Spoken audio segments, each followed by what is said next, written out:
Veterans Day honors all who've worn the uniform and served this nation in both peacetime and from conflicts past and present.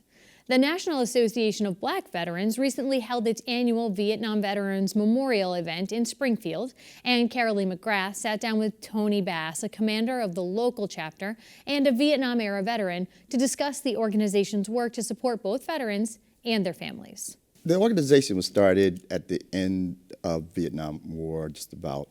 There were several officers. They're from Milwaukee, and what they wanted to do was create a fellowship, a group that could help to facilitate some of the things problems they were having with as far as getting benefits, and because they were officers and they were having problems circumventing the system. They thought about, well, what about the enlisted person?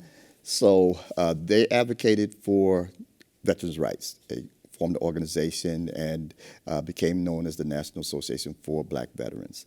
And because at that time, at '68, when it was conceived, the country was going through racial strife.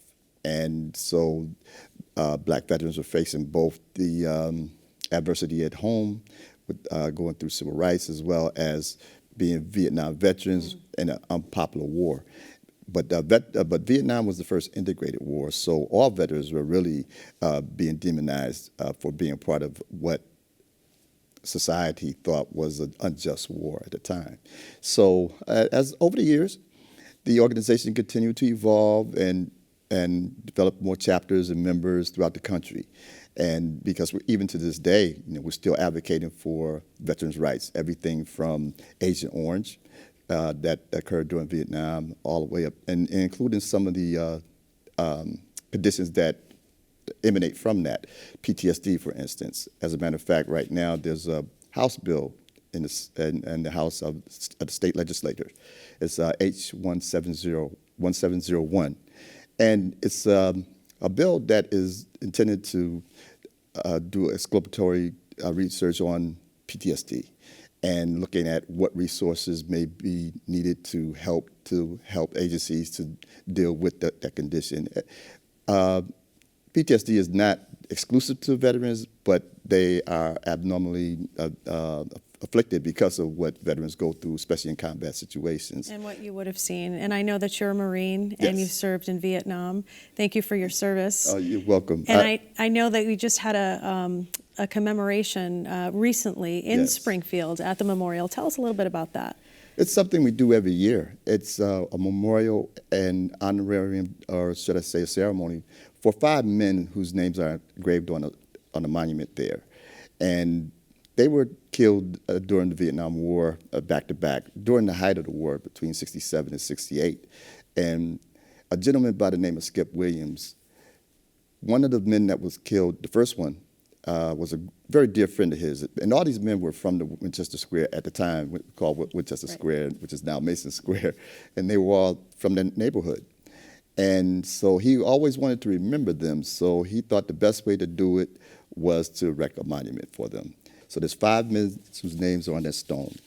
And they are Specialist 4 Norman C. Harris, Private Gus Stovall Jr., Lance Corporal David L. Owens, Staff Sergeant James C. Starnes, and Specialist 4 Ronald Hurst. And Sergeant Starnes, he was killed on his way home from Vietnam. The plane he was in crashed on the mountainside. And so we, just like I say, that's one of our missions at NABVets, is to maintain the history of Black veterans. And tell me a little bit about what you've seen change for younger veterans today. I know that that is still part of your focus, and you talked about PTSD, which seems to be such a big topic for men and women who have come home from Afghanistan and Iraq. What would be your advice to these young families? The main thing I would advise them is to certainly register with the VA right away. When they get out of the service, go to your local VA office, register, and if there's any conditions that have been applicable during service, make sure that you're following up with whatever medical advice you've been given, because you need to file claims in order to get all the benefits you deserve. More importantly, I think, is that veterans, when they come back from these new wars now, they're so traumatized. Suicide among veterans is probably the biggest issue that we have right now. And I would say that for young vets to always seek support, whether it's through family, through veteran organizations. There are many veteran outreach services like ours, and we service all veterans. We happen to be called the National Association for Black Veterans, but we service every veteran that walks through our door and advocate for all veterans. And so, again, I would say that if you're having any kind of problems, there are 800 numbers that veterans could call, things of that nature. Family members, if you know that you have a veteran in your family and is having problems, but due to pride or just fear or whatever, advocating on their behalf. Do you think sometimes people are reluctant to ask for help because, A lot of times, because even like some of the older veterans we service, they get to a point where they actually need the help. That's when they come to us, when they're at our last point. The biggest fear is being denied.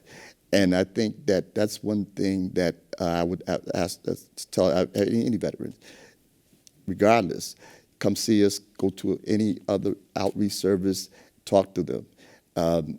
You may be denied, but at the same time, there may be some alternatives for whatever your situation calls for. Because veterans face so many other problems outside of health, housing, employment, a whole host of gamut of issues, and we address all of them.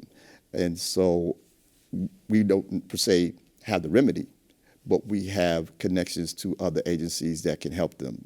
There's a wide range of things that veterans get faced with, and outside of their control. And so any way that we can help them, we try our best to do so.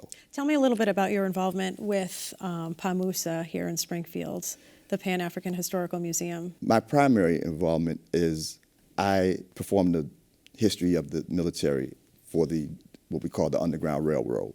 So we have two pieces to that. One is the outside tour, and one is the inside tour of the museum. Inside, we have artifacts and paintings and different memorabilia of military aspects of life through our history. There's a display for the Tuskegee Airmen. And we have a wonderful painting of the Massachusetts 54th Regiment, which was the first Black Army military regiment during the Civil War. As we mark Veterans Day in this country, what is your message to the young men and women who have come home from recent conflicts?